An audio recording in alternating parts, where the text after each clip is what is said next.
You have come here seeking a power outside of yourself, a God in the heavens you must plead with for your needs. I tell you, this is the very noise that drowns out the only voice that can ever answer you. The command, "Be still and know that I am God," is not a gentle suggestion for a quiet moment. It is a radical, divine surgery performed on your entire sense of existence. You believe your problems are in your body, your finances, your relationships, and that you must labor and struggle to change them. But what if you were told that all of this, the entire panorama of your life, is happening within a state of consciousness that is not yet still? What if your very effort to fix your life is the agitation that perpetuates the problem? We are about to uncover why this stillness is the most active force in the universe, and what must inevitably change in your health, your supply, and your very peace when you stop interpreting life and instead let life interpret itself. You have come here seeking a power outside of yourself, a God in the heavens you must plead with for your needs. I tell you, this is the very noise that drowns out the only voice that can ever answer you. The command, "Be still and know that I am God," is not a gentle suggestion for a quiet moment. It is a radical, divine surgery performed on your entire sense of existence. You believe your problems are in your body, your finances, your relationships, and that you must labor and struggle to change them. But what if you were told that all of this, the entire panorama of your life, is happening within a state of consciousness that is not yet still? What if your very effort to fix your life is the agitation that perpetuates the problem? We are about to uncover why this stillness is the most active force in the universe, and what must inevitably change in your health, your supply, and your very peace when you stop interpreting life and instead let life interpret itself. Consider for a moment where you have been placing your faith. It has been in your own ability to think, to plan, to strategize, and to will things into being. You have been taught that this is strength, that this is taking responsibility for your life. But this is the great deception, the foundational error. This very activity of the human mind, which we so proudly call our intelligence and our power, is what the command, "Be still," directly orders us to relinquish. This is not a call to pause for a brief meditation before returning to the fray. It is the command to end all reliance on personal power. It is the utter and complete surrender of the instrument you have always believed was your savior. Your own thinking, analyzing, worrying mind. When a financial worry appears, what is your immediate response? The mind leaps into action. It calculates, it forecasts doom. It replays past mistakes. It constructs elaborate plans for recovery. And it ties your stomach into knots all the while. This mental churning is what we mistake for doing something about the problem. But I am here to tell you that this is the problem. This is the storm on the surface of the ocean. Your desperate paddling against the waves is not only exhausting you, it is preventing you from discovering that just beneath the surface turmoil is a realm of infinite, silent power and stability. The command, be still, is the instruction to stop paddling. It is the conscious, deliberate act of withdrawing the faith you have placed in your frantic mental calculations and placing it elsewhere in a power that does not calculate because it already knows. Or take a conflict in a relationship. The mind becomes a courtroom. It gathers evidence. It builds its case. It defends its position. And it prosecutes the other. It rehearses conversations and imagines outcomes. This internal drama is a tremendous expenditure of energy, and it creates a solid wall of thought between you and the other person, a wall through which nothing new or healing can possibly flow. To be still in such a moment is to consciously dismiss this internal lawyer. It is to stop building your case. It is not to become a doormat, but to become silent enough to allow a different kind of intelligence, a spiritual discernment that is not based on blame or defense, to make itself known. This is the surrender of personal power, the laying down of the weapons of the mind. This is the great shock, the great stumbling block T, the very thing you have been using to navigate your life is the very thing you are being asked to surrender. You are being asked to die to the illusion of being the central actor, the prime mover. This feels like death to the human ego because it is. It feels like the most profound irresponsibility. But I tell you, it is the beginning of true responsibility, which is the ability to respond to life from a source that is not reactive, not fearful, not limited by your personal history or beliefs. When you are faced with a bodily condition, the mind races with diagnoses, fears of the future, and memories of others' sufferings. This mental noise is a vibration of disease itself. To be still is to cease feeding the condition with this vibration of fear. It is to become silent and acknowledge, "I of my own self know nothing." This is not ignorance. It is the supreme wisdom that opens the door for the divine knowing to flow in.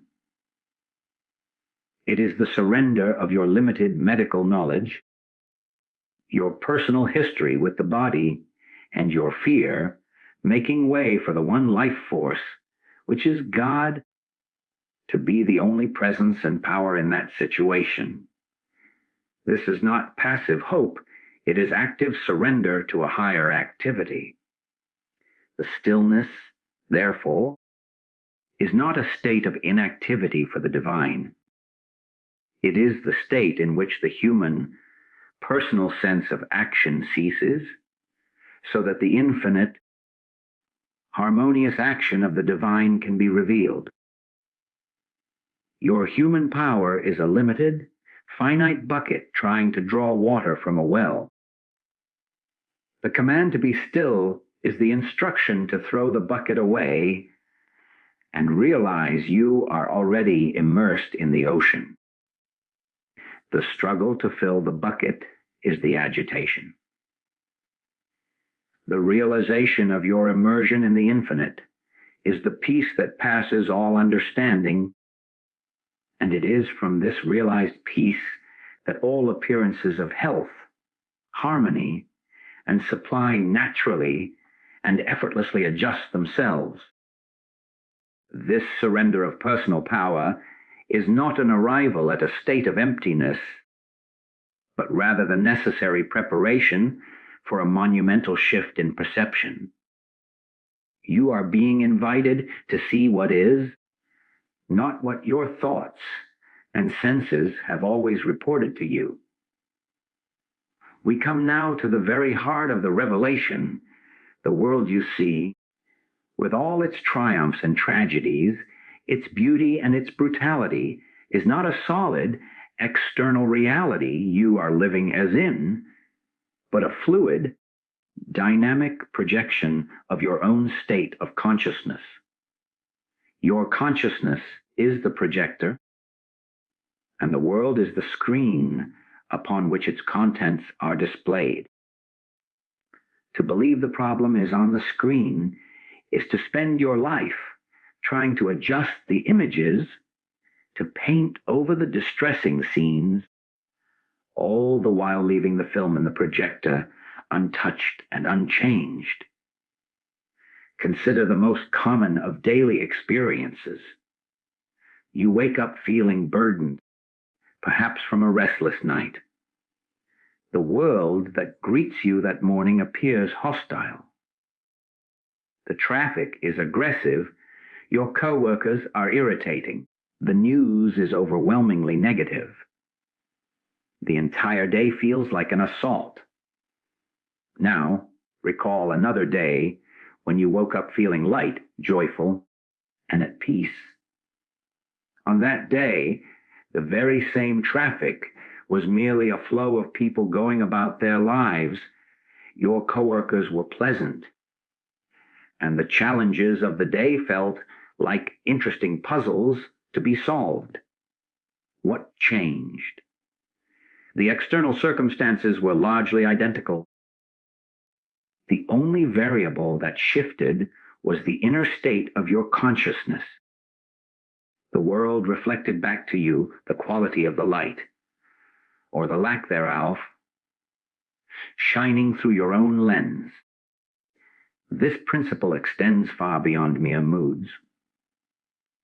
The body itself, which you perceive as a solid, physical object separate from you, is one of the primary projections of consciousness. You have been taught to see it as a biological machine, subject to external laws of genetics, age, and disease.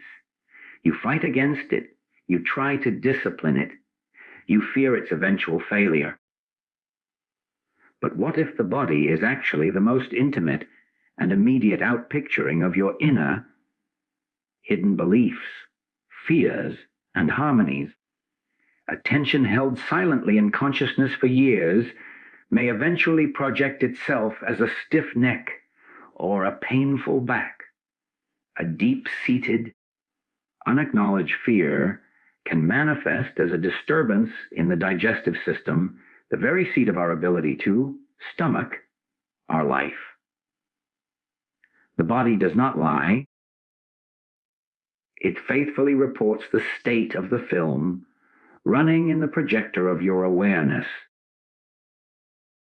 To try and heal the body without addressing the consciousness from which it springs is like trying to clean a mirror and believing you have washed your own face. Your financial situation, your sense of supply and abundance, is another profound projection. If the core belief operating in your consciousness is one of lack, of limitation, not enough, then your world will conspire to show you evidence of this lack. Opportunities will be missed, unexpected expenses will arise, and you will find yourself in a perpetual state of anxiety and striving. Your consciousness of lack projects a world of lack. Conversely, when a shift occurs within, not merely positive thinking, but a deep, felt realization of a universal, infinite source that is your very own being, the outer world must reorganize itself to reflect this new foundation. It is not that money falls from the sky, but that new channels for expression and service open up, ideas are born, and what was once seen as a closed door is now recognized as an open path.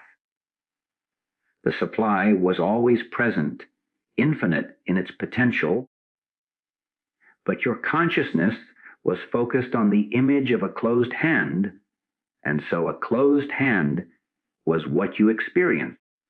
This is why the command is to be still and they know. The stillness is required to stop the frantic activity of trying to fix the images on the screen. It is in the silence that you can turn around and look at the projector itself. You begin to witness your own thoughts, your own beliefs, your own deeply ingrained patterns of judgment and fear. You see that they are just that, patterns, films, conditioned recordings, and not the ultimate truth of your being. As you cease to identify with these moving pictures, as you withdraw your belief that they are reality, their power to project a conflicted world diminishes. The screen begins to clear. The world that appears then is not a different world, but the same world seen through a different consciousness. A consciousness that has begun to know itself as one with the projector of all that is, which is God. The tree outside your window is no longer just a separate biological entity. It is a perfect expression of the one life. And you are seeing it from within that one life, not as a separate observer looking out at a separate world. This is the dawning of the knowing. It is not an intellectual knowledge, but a participatory one where the seer, the seeing, and the seen are understood to be a single, harmonious activity of the one divine consciousness. And you are that. This understanding that the world is a projection of consciousness brings us to the most agonizing point of the entire human experience. For if the outer world is a mirror, then we, in our ignorance, have assumed a terrible and impossible burden. We have believed ourselves to be solely responsible for managing, manipulating, and fixing everything reflected in that mirror. This is the agony of misidentified responsibility. You have taken upon your own shoulders the weight of the universe, believing that your worry is a form of work, your anxiety a form of care, and your mental planning the only engine of your survival. This is the crushing load that the Christ is calling you to lay down when he says, "Come unto me, all ye that labor and are heavy laden, and I will give you rest." Consider the parent who lies awake at night, tormented by fears for their child's future. They are carrying a burden they were never meant to carry. Their love is real, but it has been distorted into a corrosive anxiety that believes its frantic fretting has some power to secure a safe outcome. This is misidentified responsibility. The true responsibility is not to worry about the child, but to still the mind to such a degree that a higher wisdom can direct the parent's actions and words, and indeed watch over the child in ways the human mind cannot conceive. Your agony is the direct result of believing you are the source of the solution, rather than the beholder of the activity of a divine solution that is already in motion. Look at the individual striving for success in their career. They believe that every ounce of momentum must come from their own effort, their own networking, their own relentless pushing. They live in a state of constant pressure, feeling that if they relax for even a moment, the entire structure will collapse. This is the burden of believing you are the sole creator. It is an exhausting, lonely, and ultimately futile endeavor, for it places the power where it does not reside, in the personal self. The strain you feel, the burnout that threatens, the resentment that builds, this is not the sign of a dedicated worker. It is the symptom of a soul laboring under the weight of a responsibility that belongs to God. Your only responsibility is to be a clear and open channel, to still the personal sense of drive and ambition, so that the divine impulse can flow through you, guiding you to right action, right opportunities, and a sense of purpose that is free from the torment of personal will. This misidentification is perhaps most painfully evident in the realm of health. A person receives a diagnosis, and immediately the entire weight of getting well falls upon them. They must research the right treatments, maintain the perfect mindset, fight the disease with every fiber of their being. While right action is necessary, the underlying consciousness is often one of a personal, desperate battle against an external enemy. This is a crushing burden to place on a human being. The agony is not just in the physical symptoms, but in the terrifying belief that their survival depends entirely on their own ability to win this war. This is not your burden. Your body is the temple of the living God, and its harmony is maintained by that indwelling life, not by your frantic management of it. To be still and know is to relinquish the role of the sole physician and to acknowledge the presence of the one true healer. It is to shift the weight of responsibility from your personal shoulders to the infinite capacity of the divine. This does not mean becoming passive. It means becoming receptive to a power that actually can accomplish what your fear cannot. You see this agony in every attempt to change another person. The wife trying to fix her husband, the friend trying to save another from their mistakes. This is the burden of believing you are responsible for someone else's consciousness, which is the one thing in all creation you can never control. Your struggle, your disappointment, your heartache. This is the pain of a responsibility you were never meant to assume. Your true responsibility begins and ends with your own state of consciousness. When you still the urge to manage, fix, and control the reflections in the mirror, you are not being negligent. You are, for the first time, taking up your only genuine responsibility to align your own awareness with its source. From that aligned state, your presence becomes a benediction, your words carry healing, and your very being becomes a silent, powerful influence for good, not because you are ever doing anything to anyone, but because you are finally being what you are, a point of expression for the divine, which alone has the power to transform all things. The relinquishment of this misidentified responsibility is the very gateway through which a new and higher activity enters your experience. This is not a descent into passivity, but the dawn of understanding true activity. The stillness you are called to is not a void. It is the womb of creation. It is the space where the personal will steps aside and allows the divine impulse to move unhindered by fear or force. This is the action of grace.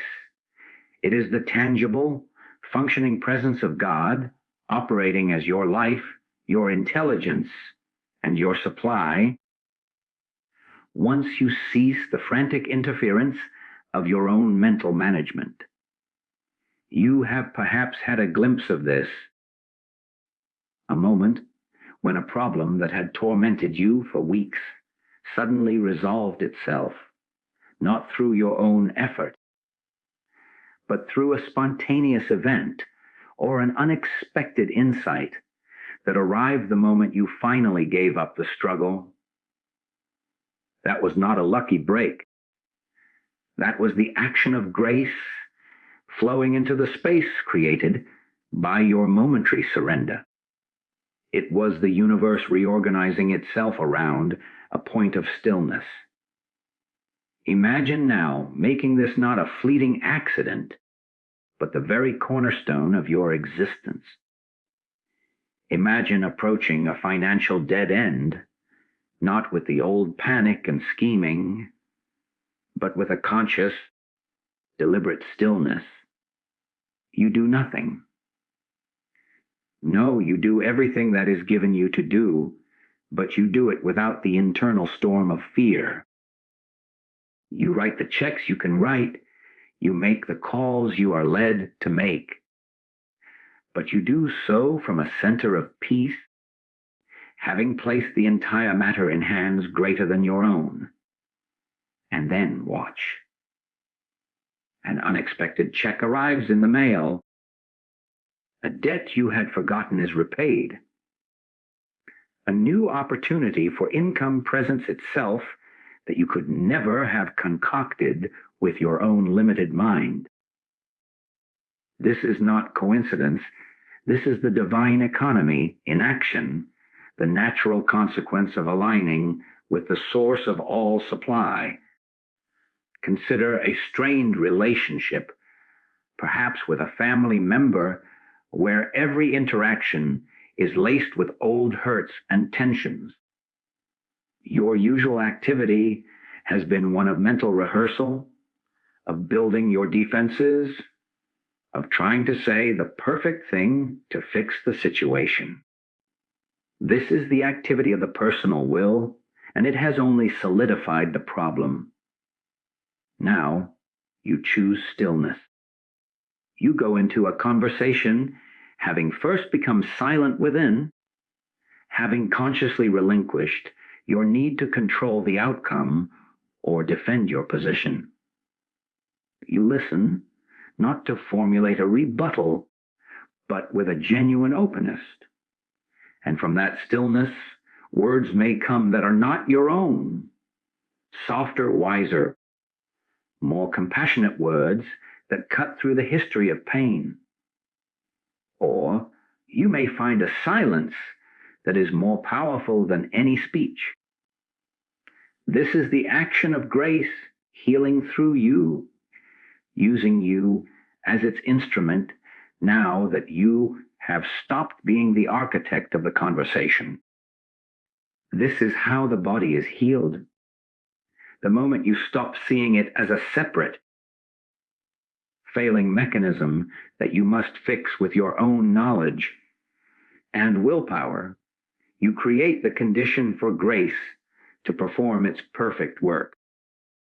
You may still consult a physician, you may still take a prescribed action, but you do so with an inner knowing that the true healing power is not in the pill or the procedure, but in the life force that animates all form. You approach your body from a state of inner quiet, speaking to it not with demands and fears, but with the truth of its spiritual nature. Be still. In that stillness, an intelligence far superior to any medical textbook goes to work. It is the same intelligence that knows how to heal a cut, that knows how to orchestrate the complex dance of digestion, that knows how to beat a heart without any conscious instruction from you. This inner physician is always on duty, but its work is obscured by the static of your worry and your false sense of responsibility. When you become still, you turn down the static, and the signal of life is clear, potent, and regenerative. A pain may dissolve not because you fought it, but because you stopped feeding it with your attention and fear and allowed the harmonious pattern of health to reassert itself. This is the great secret. Grace is not an occasional intervention from a distant God. It is the constant, active, creative principle of the universe. It is the only power that is ever truly at work. Your personal striving is merely a shadow dance on the wall, a temporary illusion of power. Your real work, your only work, is to consciously get out of the way, to still the waves of your own thinking so that the mighty, silent, harmonious ocean of divine being can be the sole actor in your life. It will move you to right action. It will speak through you with right words. It will heal your body, adjust your circumstances, and harmonize your relationships, not as a reward for your stillness, but as the natural, inevitable expression of what it is when it is no longer resisted. Your life then ceases to be a burdensome project you are managing and becomes an unfolding revelation you are witnessing and participating in with a sense of awe and effortless joy. Where, then, does this action of grace make its contact? Upon what altar does this fire descend? It is not in the heavens above, nor in some distant theological realm. The point of contact is the very core of your own being, the very awareness that is reading these words. This is the inner altar of I am. This is the supreme discovery, the turning point of all spiritual experience. You are not a separate entity seeking to connect with God. You are the very place where God is being God as you. The I am that you are is not your personal, biographical self with its name and history. It is the unconditioned, universal consciousness, the one divine identity appearing as the center of your unique experience. To be still and know that I am God is to realize that the I, who is being still, and the I, who is God, are one and the same. This is not a philosophical abstraction. It is the most practical truth you will ever encounter. Every single time you have ever said, I am, you have been speaking upon this altar, and with your words, you have been making an offering that shapes your world.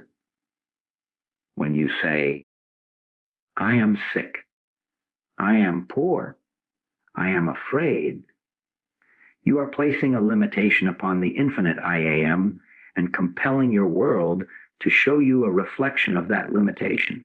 You are taking the sacred name of God, I am, and nailing it to the cross of a personal condition. But when, in a moment of stillness, you withdraw that identification and simply rest as the pure I am, without any following words, you are sanctifying the altar. You are allowing the divine to be in you without your personal sense of self defining it, limiting it, or claiming it for its own small purposes. Let this become alive for you in the midst of a daily challenge. A wave of fear arises. The old automatic response is to claim it. I am so afraid. This identification is what gives the fear its power and its longevity. It moves from being a passing cloud in the sky of your awareness to becoming the sky itself. But now you practice a new response. You become still. You witness the fear. You feel its sensations, but you do not say, I am fear. Instead, you turn to the altar within and you acknowledge, I am, period. Nothing else. In that silent, powerful declaration of your true identity, a separation occurs. The I am stands as the boundless, unchanging witness. And the fear is seen for what it is, a temporary, conditioned phenomenon passing through the I am. But it is not what the I am is. The fear, having lost its anchor in your identity, begins to lose its substance and its power over you. Or, consider a moment when you are confronted with a lack of some kind. The mind rushes to declare, I am broke, or I am so unlucky. This is a blasphemy upon the inner altar, for it defines the infinite by the finite. Instead, you can choose stillness. You can refuse to finish the sentence. You can sit, perhaps in the very room where bills are spread on the table, and consciously abide as the pure I am. You are not denying the appearance, but you are refusing to let it define your source. You are saying, in effect, despite this appearance I am, and because I am, all that the Father is present here and now. From that anchored silence, right action will emerge. A phone call you are led to make, an idea that sparks, a forgotten resource remembered. But this action will flow from the creativity of the divine mind, not the desperation of a limited self. This is the ultimate meaning of taking your hands off the wheel. It is not that you are abandoning the driver's seat to chaos. It is that you are realizing you were never the driver to begin with.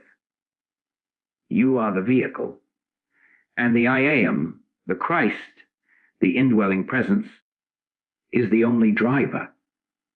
Your entire spiritual endeavor shifts from one of seeking God to one of uncovering and acknowledging the God that you already are, right here, right now, at the very core of your being. The peace you seek is not a state you must attain. It is the native condition of the I am when it is not disturbed by the I am this or I am that of the personal history. The love you crave is not something you must find from another. It is what the I am inherently is, and it will flow out from you unconditionally when you are established there. The supply you need is not a quantity to be acquired. It is the infinite nature of the I am itself, expressing as the forms and experiences required for your journey. The altar is not a destination for a future arrival. It is the ground upon which you are standing at this very instant. The entire transformation is one of recognition, a shifting of identification from the content of your experience, the thoughts, the feelings, the circumstances, to the context in which all experience is appearing, which is the sacred, silent, and all-powerful I am. When you have come to rest upon this inner altar of I am, a profound transition occurs in your relationship with life itself. You are no longer a builder, striving to construct a future according to your own blueprints and anxieties. You become a witness, a beholder, of a magnificent and intelligent process that is already in motion. This is the unfoldment of the divine design. It is the recognition that a perfect, harmonious pattern is encoded within your very being, and your only true function is to cease interfering with its natural emergence. Your life ceases to be a project you are managing and becomes a revelation you are daily discovering.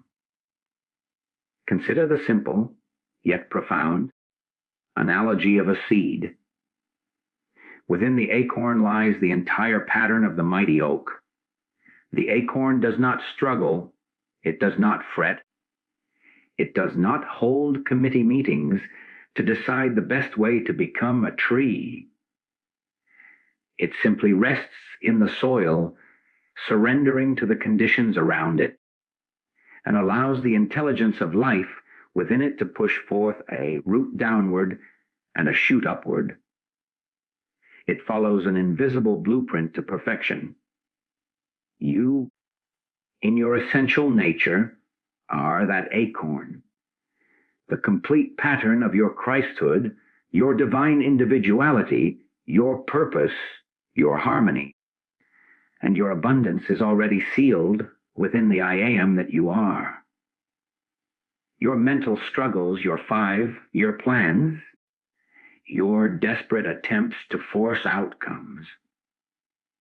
These are the equivalent of the acorn trying to will itself into a specific shape, thereby resisting the perfect design already held within. You can see this resistance in the agony of a musician who, in performance, becomes gripped by self-consciousness.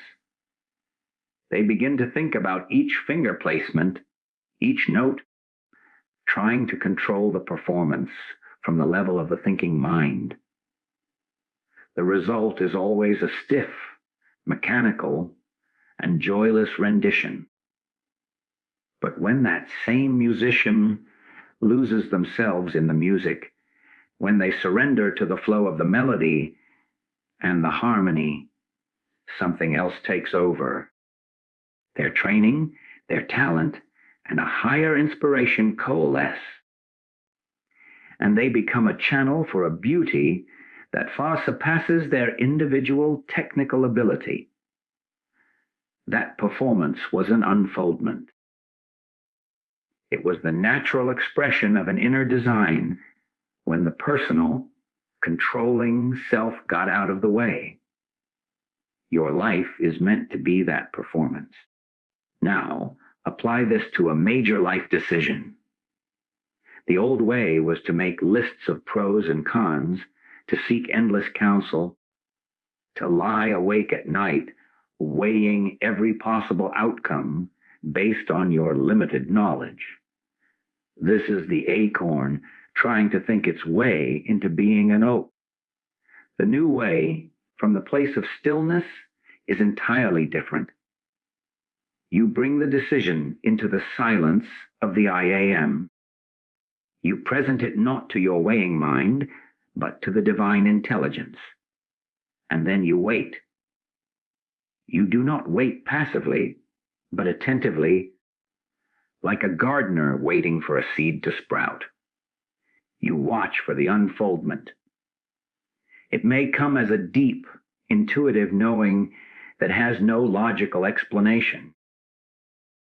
It may come as a closed door that you once thought you needed to force open. It may come as a spontaneous opportunity that aligns so perfectly it feels like a key sliding into a lock. Your responsibility is not to fabricate the answer, but to recognize it when it emerges from the depths of your own being. This is how healing unfolds. You are not piecing yourself back together like a broken pot. You are abiding as the I am and allowing the one life, which is perpetual wholeness, to reassert its pattern in the body. A doctor may set a broken bone, but the silent, miraculous intelligence that weaves new bone cells together is the same intelligence that is the substance of your I am. You are not doing that healing. You are being the consciousness in which that healing is allowed to manifest. When you stop identifying as the sick person and rest as the pure I am, you are not denying the appearance. You are simply withdrawing the power you gave it and making room for the true pattern of health to become visible. This is the ultimate freedom from the burden of outcome. You are released from the tyranny of your own expectations. Your journey is no longer a straight line from point A to point B, judged a success or failure based on your arrival. It becomes a sacred pilgrimage where every twist and turn, every valley, and every summit is revealed as a necessary part of a beautiful and perfect whole that you could never have conceived from your limited vantage point. The person you thought was an obstacle, the failure you thought had ruined you, the delay you thought was a tragedy. Each is seen in retrospect as a divine adjustment, a crucial stitch in the tapestry, guiding you to the exact state of consciousness required for the next step of the unfoldment. You will look back over your life and see not a series of random accidents and hard-won achievements, but the gentle, relentless, and infinitely intelligent unfolding of a divine pattern that was your true identity all along.